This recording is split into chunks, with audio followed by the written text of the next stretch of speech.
क्या शोको निशिमिया असली में है? तो जवाब है हाँ।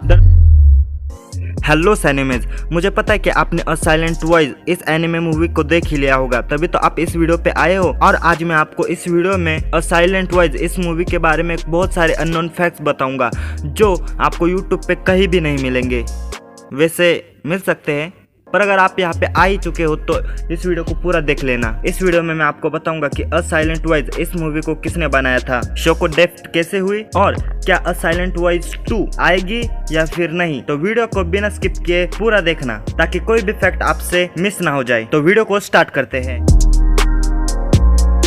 सबसे पहले मैं एकदम सिंपल फैक्ट बता देता हूँ कि जो शोको निशिमिया है उसकी बर्थडे 7 जून है और वो पूरे 18 साल की है जब एनिमे एंड होता है, और जो शोया है वो भी 18 साल का है जब एनिमे एंड होता है। और शोया की बर्थडे वैसे तो एनिमे में बताई नहीं गई है, लेकिन उसका बर्थडे मंथ मार्च या फिर अप्रैल के महीने में आता है। और साइलेंट वॉइस इस पूरी मूवी में सिर्फ एक ही डेथ दिखाई गई है, वो भी निशिमिया के दादी जी का, जिसका नाम था इतो निशिमिया। बाकी पूरी मूवी में किसी भी कैरेक्टर की मौत नहीं हुई है। तो मूवी की एंडिंग तो बहुत ही हैप्पी है, पर उसके आगे क्या होता है तो कुछ फैंस का मानना है कि जब मूवी खत्म हो जाने के बाद शोया शोको के साथ पढ़ाई में ज्वाइन हो जाएगा और वो दोनों टोक्यो में पढ़ाई के लिए जाएंगे और वो दोनों साथ में वहाँ पढ़ाई करेंगे। मगर मेरा ऐसा मानना है कि ये कहानी बिल्कुल भी सच नहीं है। शायद वो दोनों अपने दोस्तों के साथ वही रहना चाहेंगे।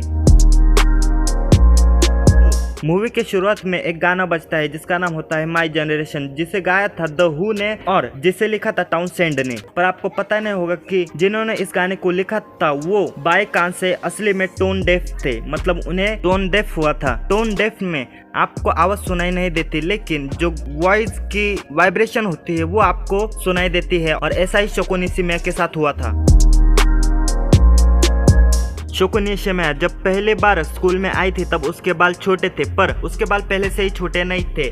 दरअसल माई जनरेशन इस गाने में साफ साफ दिखाया गया है कि वो इशिदा के माँ के पास बाल कटवाने के लिए आती है। तो आप सबको पता ही होगा कि इशिदा के मॉम का एक सैलून है, मैं आपको दिखा भी सकता हूँ वो सीन।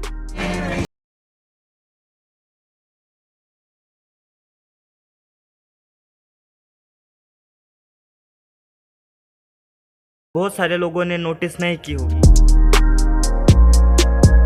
बहुत सारे लोगों के मन में ये सवाल जरूर आया होगा कि मूवी में शोया की बहन का चेहरा क्यों दिखाया नहीं गया था। दरअसल ऐसा हर मूवी वाले करते हैं। ये एक ट्रिक है जिससे सस्पेंस बना रहता है और आप मूवी खत्म हो जाने के बाद भी उस मूवी के सस्पेंस को याद करते रहते हो, जिससे मूवी की रीच खत्म नहीं होती। तो ऐसा कोई सीरियस कारण नहीं है शोया की बहन का चेहरा ना दिखाने का, तो आप लोग टेंशन मत लो और चिल रहो।